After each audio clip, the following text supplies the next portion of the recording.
Halloween 365 podcast. I am your only host today, Justin, or Beer, as they like to call me on here.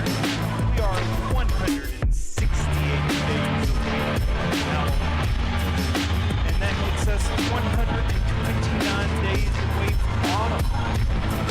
And the season's getting spookier by the second, if you ask me. The more we go along, the further we go along, we're starting to see more things come out online. Now, you can find Halloween stuff, new for Halloween things on Lowe's. You can find stuff at Hobby Lobby, but they've also got more stuff on their website. Michael has a bunch of stuff on their website. Cracker Barrel's releasing stuff on their website. So, the further we go along, the more and more it's popping up. Because, let's face it, next month in July, we're going to start seeing stuff really hit the shelves. At home. You can also find some stuff on the website at home. So, with that being said, we're getting closer to Halloween. Getting really close to summer, which is a whole other thing. But it's a way to celebrate. It's a way to hold you over until the season comes. So, as I said, it's just me today, another solo episode, coming to you live from the kitchen. And this episode, we are actually going to talk about, since we're getting into the summer, we're going to start talking about haunted hikes. I figured that like haunted national parks, hikes, places that you would go camping, some stuff that might pique your interest as we're getting into the summer months, since that seems to be something that everybody's going to be doing, or even if you're not going to be camping, you're going to be outdoors somewhat. And if I tell you where some places are haunted, if they're possibly near you, that might make you want to get out there even more if you didn't already know before. So that's what we've got in store for this episode today. The other two were busy. See the air quotations? Busy. And so I'm just going to man this bad boy myself. We do have a little bit of news, just a little bit. So I think that what we should probably do is head down to the stands and see what old Manny has in store for us, maybe. So today in the news, as I said, we've only got a couple of smaller segments, but one thing I wanted to talk about is that there is a new Silent Hill adaptation for Silent Hill 2 that is coming out, and they are promising that this new adaptation for Silent Hill 2 is going to be a faithful adaptation to the game, the second game. Because if you remember the original Silent Hill movies, it didn't really touch what the games had touched on. There were some things, obviously, you wanted to get in Pyramid Head and the nurse and things like that, but it wasn't what the video game enthusiasts would have enjoyed. So we've got that to look forward to. I guess we'll see what happens.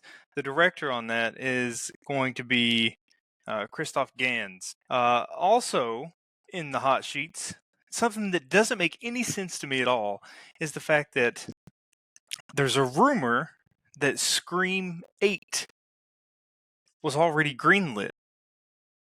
Now, in case you aren't up to date on the Scream stuff, Scream 7 comes out next year. They're currently shooting Scream 7. In Scream 7, we have most of the original killers, as well as the remaining living cast. Now, that's the part that's confusing me here, is because I don't see how they can have an 8.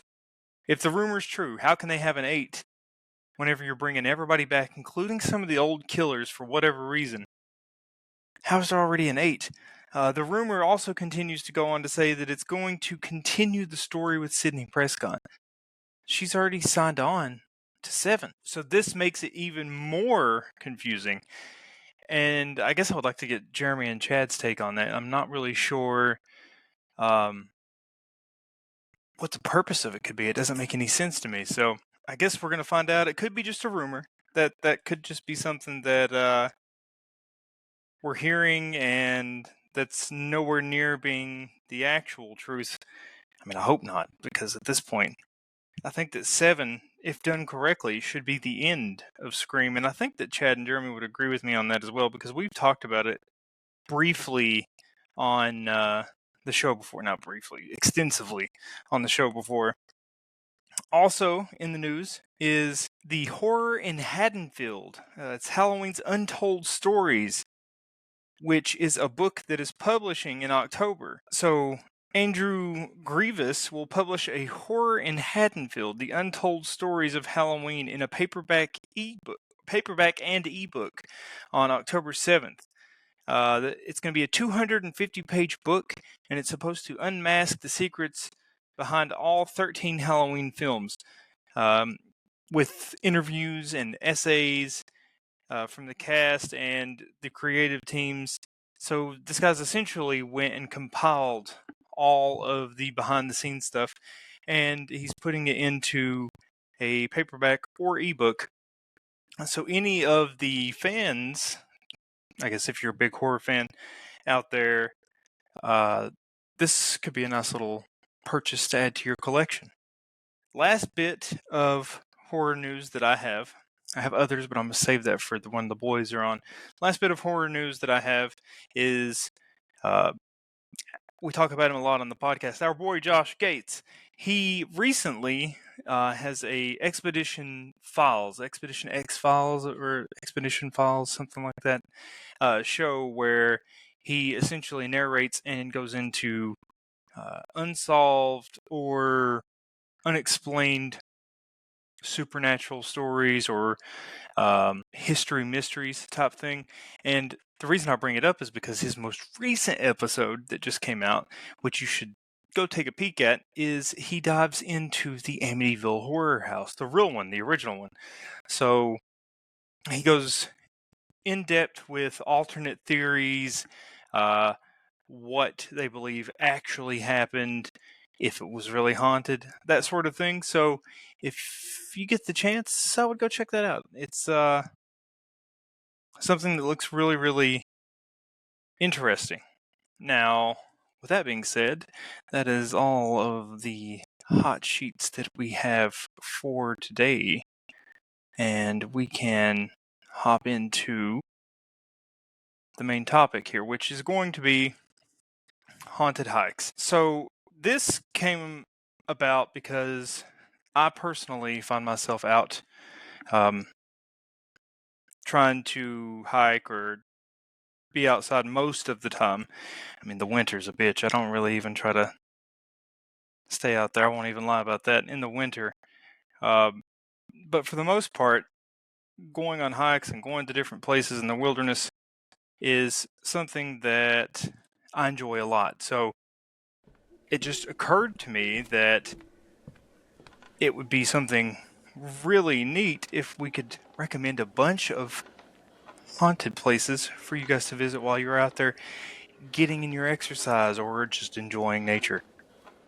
And I didn't compile a list from all 50 states. I'm sure that there is a haunted national park or a haunted trail in every state.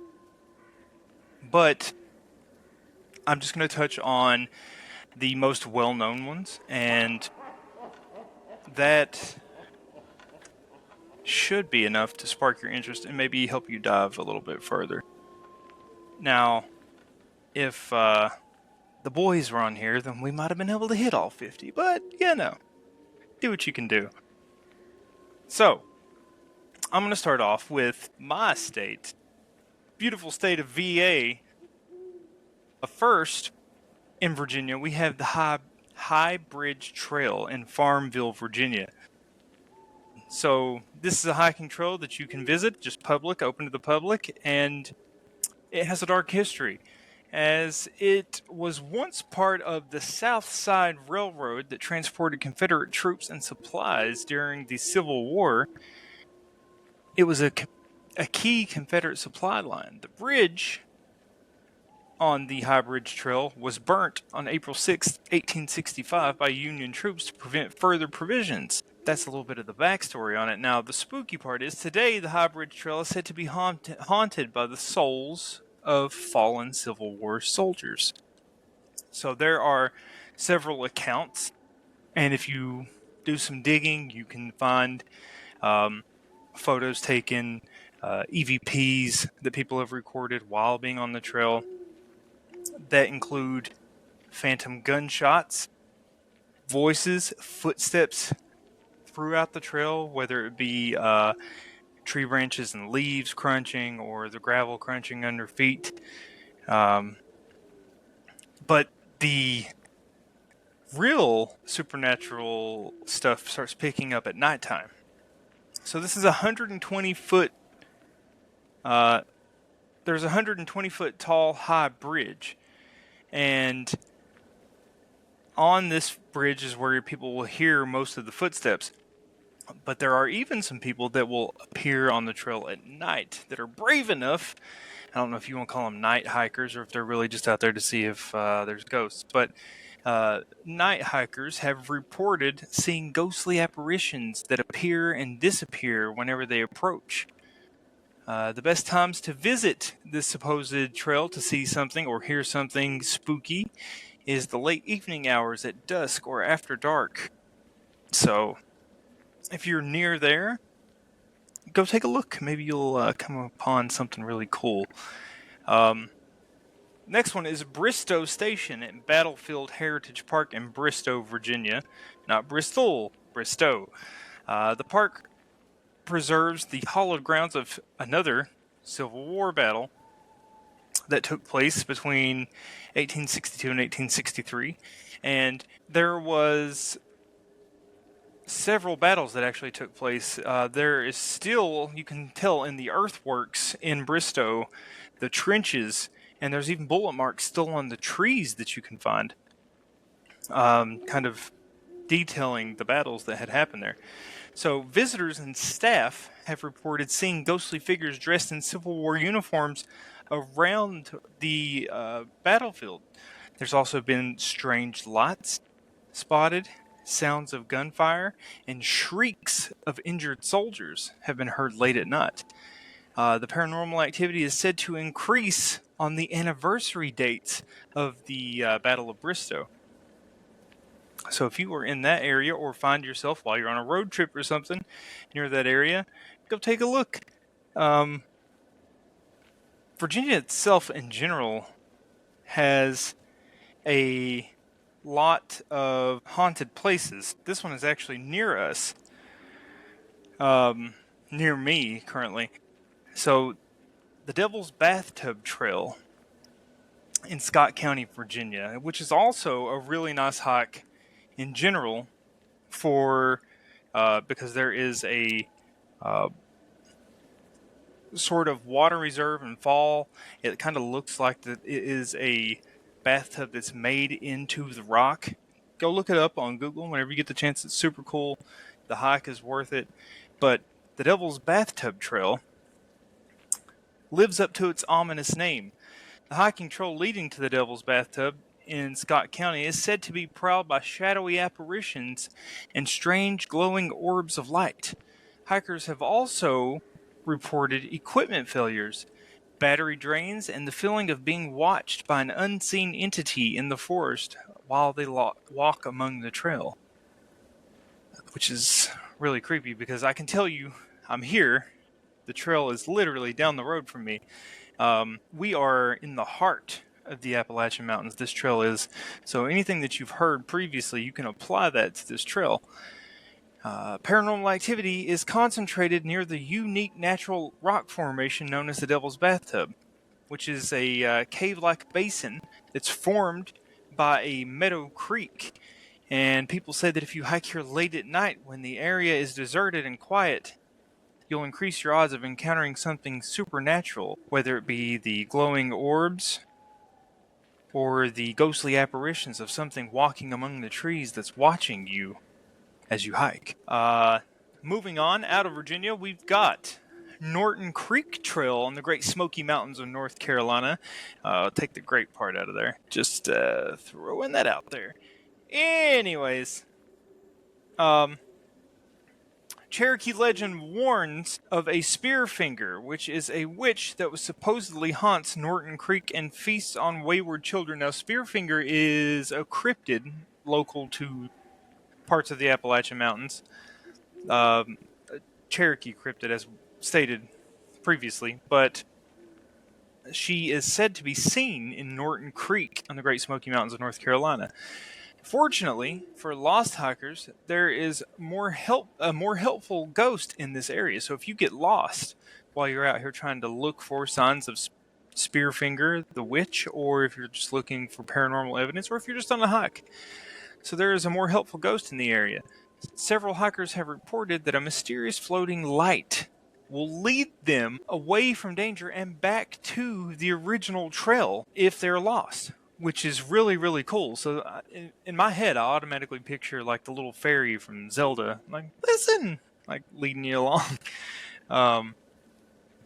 So the next trail in the U.S. is the Appalachian Trail, which is funny because this takes us all the way back to Virginia again after I just said that we were out. So the Appalachian Trail, specifically the Virginia part, is said to be very haunted. A 4-year-old person named Audie Powell was out collecting firewood with his family when suddenly he vanished in 1891. 5 months later, Audie's body was discovered near Bluff Mountain in Virginia. Some say that the panic led Audie to run in the wrong direction and die from exposure. Others claim it was due to some sort of psychic phenomenon, and others still attribute the death to the spirit of the wood known to haunt the forest. Some backpackers who have spent the night at Punch Bowl Shelter near Bluff Mountain have reported seeing Audie's wandering spirit with a bundle of firewood in his arms, walking amongst the trees. Kind of creepy. The child spirit, I mean, like other things, that'll throw you off. But seeing a 4-year-old boy roaming the woods, his ghost, that's real creepy. Next up is the White Sands National Monument in New Mexico. So that's more of Chad's territory. He's in Arizona, but I can definitely give you the rub. If you happen to be near the Great White Sands in New Mexico, keep your wits about you, because that is when you are likely to encounter the ghost of the Great White Sands, also known as Pavla Blanca. Native legend states that the ghost Pavla Blanca was once a Spanish maiden. Her lover and husband-to-be, the conquistador Hernando de Luna, met his demise in the White Sands Desert in 1540. Pavla roams the desolate sands, still wearing her flowing white wedding gown, searching for Hernando. And apparently you can see her roam the Great White Sands in New Mexico as she's searching and possibly even calling out for Hernando. That's creepy too. See, we had two back to back there. A 4-year-old spirit running around, and then a spirit of a woman searching for her love. That's creepy enough, if you ask me. Up next, we have Grouse Lake in Yosemite National Park. It says, should you catch the sound of a whimpering young boy, it may be the last thing you hear in Yosemite. Tell the story of a young native boy who wandered too far from his tribe and drowned in turbulent waters.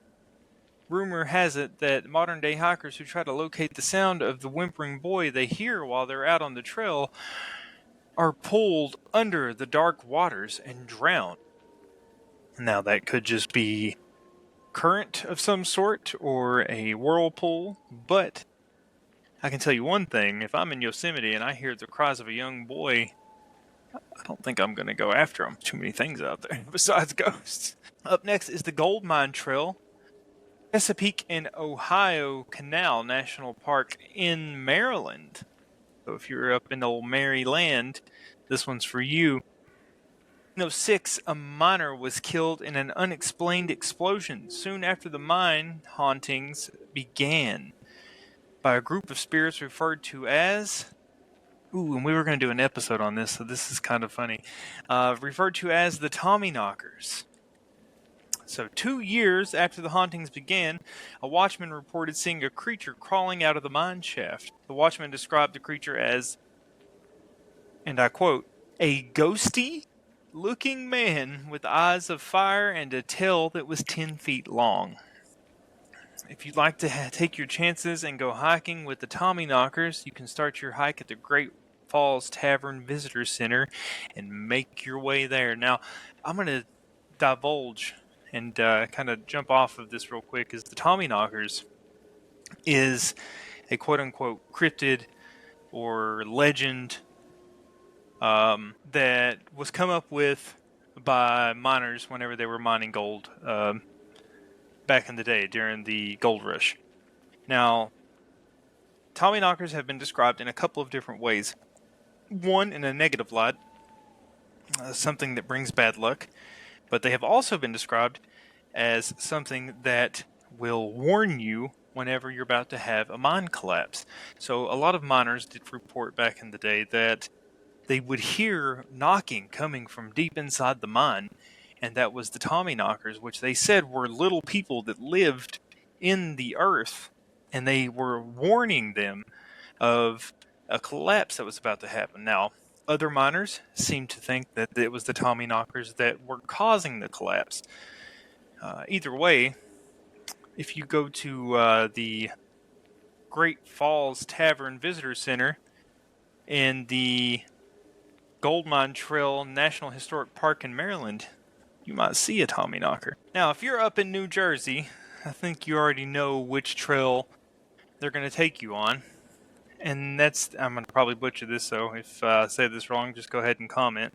The Batona Trail, or Batna? I will say Batona. Batona Trail in New Jersey, which is located in the Pine Lands in New Jersey. There have been over 2,000 sightings of the Jersey Devil here in the Pine Lands in New Jersey. The sightings date back as far as the 1700s. Terrified hikers, the ones that actually return, report seeing a creature with the head of a dog, wings of a bat, deformed horns, and a forked tail. Now, I've heard head of a dog, head of a horse, but the other stuff seems to follow the wings, the horns, and the forked tail, so on and so forth. Hikers in New Jersey have reported being stalked by the hideous spawn tramping through the marshes. Pineland locals often hear an unnerving scream deep in the night. And if you have the courage to spare, you can hike the 49-mile route through the Batona Trail section in the Pinelands in New Jersey, and it goes directly into the Devil's Domain. Now, I did watch not long back somebody trying to give an explanation to the Jersey Devil, which I don't want to veer away from the fact that it's probably a cryptid, but it also did make a lot of sense. I forgot what species of bat it was, but it's a bat that would have come from Africa, and they suspected it stowed away on the ships as they were bringing, because at one point that portion of New Jersey was a big port where stuff would come in. So they suspect that in the 1700s that one of these gigantic bats stowed away on the ship and would have been caught in the Pinelands, and that would have been some of the early sightings of the Jersey Devil. So, I mean, it could be haunted, or it could be a big-ass bat. I guess, go hiking on the trail to see which one that it seems most likely to you. Next is the Mammoth Cave in Kentucky. I've actually drove past this, never did actually stop, but the Mammoth Cave looks really cool. Considered one of the most haunted cave systems in the world, over 150 paranormal incidents have been documented in the Mammoth Cave in Kentucky. Many feel the haunting is due to the horrific deaths suffered by tuberculosis patients who were once housed in the Mammoth Cave. Apparitions and ghostly coughing are reported by hikers whenever they visit Corpse Rock, which was the stopping point before burial for the dead patients that were suffering from tuberculosis. You can really look into the Mammoth Cave hauntings because there have even been investigators, like they have shows that have tried to investigate it, but it's such a massive place and it's so dark, it's kind of hard to do so. But you got to think, you're down there with just about anything. I mean, there is portions of it, obviously they've turned it into a tourist trap, so it's not like a bear's going through the gift shop and getting down in the fucking Mammoth Cave. But the Mammoth Cave also reaches so far all over the U.S., there literally could be anything down there. Now, if we wanted to get into more of a conspiracy theory side of things, could be a whole damn city of people that's living throughout this cave system because it reaches over most of the U.S., if I'm not mistaken, because of the connected trails and tunnels and such. So, if it's not ghosts, if it's not animals, it absolutely could be people living in the caves, or term where people are living in the earth. What the hell are they called? Now it's going to escape me. That's going to be stuck on the tip of my tongue for the rest of the episode. Up next, this one's for Chad. The Transept Trail, Grand Canyon National Park in Arizona. Hikers here often report seeing a woman in a white dress dotted with blue flowers. She paces the trail and wails uncontrollably. The spirit is known as the Wailing Woman, and if you can get past her and make it to the North Rim, you'll notice some creepy archaeological ruins. Most people turn back whenever they spot her, though. Best time to see her is during dusk, which I would assume is the case with most of these places, minus the Mammoth Cave. That would be a whole nother thing. If you're up in the northwest part of the U.S., the Spruce Railroad Trail in Olympic National Park in Washington State. That's where you need to head. Brutally murdered by her husband in 1937, Haley Latham Illingworth now haunts the murky depths of Lake Crescent in the nearby Spruce Railroad Trail. Known as the Lady of the Lake, she wanders the 8-mile trail loop. And it was a local fisherman who discovered her mummified corpse in 1937. Puzzlingly, the fisherman went missing soon after he discovered her corpse and reported it, and he was never found. So if you want to take a trail on this 8-mile loop, a walk on this 8-mile trail, then you very well could end up seeing the Lady of the Lake at the Spruce Railroad Trail in Washington State. Now, the Grand Canyon National Park has been said, and it will always probably be said, to be one of the most haunted national trails that you can hike on. Claims to be over 1,100 people have been reported missing in the Grand Canyon National Park since 2018 alone. With so much uncertainty, it's no wonder that the Grand Canyon has so many ghosts associated with its name. Now, if you want to jump into a little bit of our fun side of things, the conspiracy side of things, a lot of people claim that, as you've heard in past episodes, this is a place where giants once roamed. This is a place where people claim to see hidden doors that are possibly like government labs. This is a place where there's a door for people that live in the earth. One of the Journey to the Center of the Earth episodes, we talk about how there was possibly a hidden door in the Grand Canyon. So the 1,100 people that have went missing since 2018 could be contributed to falling off cliffs, being attacked by animals, or any of the things that I just mentioned, taking them, and them never being able to see the light of day again. Maybe they're alive. Maybe they're in the earth. Who knows? But it is considered as one of the most haunted hikes in the U.S. This is also, as we said, along this trail, because it's a huge trail, you can find the Wailing Woman. But whether you go to the Grand Canyon or the portions of the Grand Canyon Trail, you're pretty much promised to see something fairly paranormal along the way. On to the next is Badlands National Park. The Native Americans dubbed this area a bad land, and the ghostly shrieks suggest that they were right whenever they named it that. It may seem corny to include a place called Badlands on this list, but the Native Americans had good reason to refer to this area as bad land. The rock formations themselves were not good for farming or foraging, and it seemed these desolate structures have an even more sinister side. Towering structures like Dog Watch Butte have particularly bad reputations, with the hikers reporting ghostly sightings and blood-curdling screams along this trail. The Native Americans believe their ancestors still reside in the area, protecting the land from all who dare to enter. More recently, Badland National Park was a popular hiding spot for fugitives from the law, and it was easy to hide in the rocky terrain, particularly in the early 1900s, before the area was well mapped.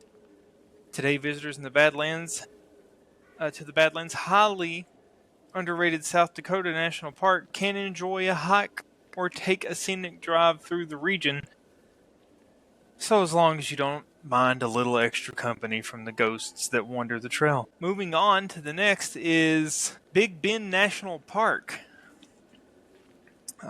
So this specific national park, I'm going to butcher this name too, the Chisos Mountains in Big Bend National Park literally translate to ghost or spirit, so it's safe to assume that at least some historical visitors felt that there was something going on in this park way before it made any of the most haunted trails in the U.S. list. Hikers in this area have reported numerous strange noises, like whispers, or full-blown screams while you're on your hike. And they seem to be coming from nowhere. No direction, almost as if they're over top of you. It seems that even the skies in Big Bend National Park are supernatural. This region of Big Bend has a long history of things, such as hot stones and other small, hard objects falling directly from the sky. The phenomenon has killed livestock, injured visitors, and struck fear into plenty of the guests. Most people will walk this trail with caution. Some will even wear hard hats, because you just got rocks falling out of the fucking sky, of course. The heat in the mountains of the area make electrical failures common, so your electrical devices will drain or shut off completely, and that can add to the isolation of Big Bend. All alone in the mountains of the south, it is easy to feel somebody watching. So just be careful if you go to the Chisos Mountains in the Bruja Canyon Park Caves in Big Bend National Park. Now, this one makes a lot of sense. Everglades National Park. So Everglades, we're talking Florida here. Murder, lost boats, disappearing planes. Seems that everything's haunting the Everglades in Florida. Determining the most haunted national parks in the U.S. is not an exact science. As you can see, I've kind of jumped from list to list and place to place, trying to narrow it down. But Everglades National Park is absolutely one of the most haunted of them all.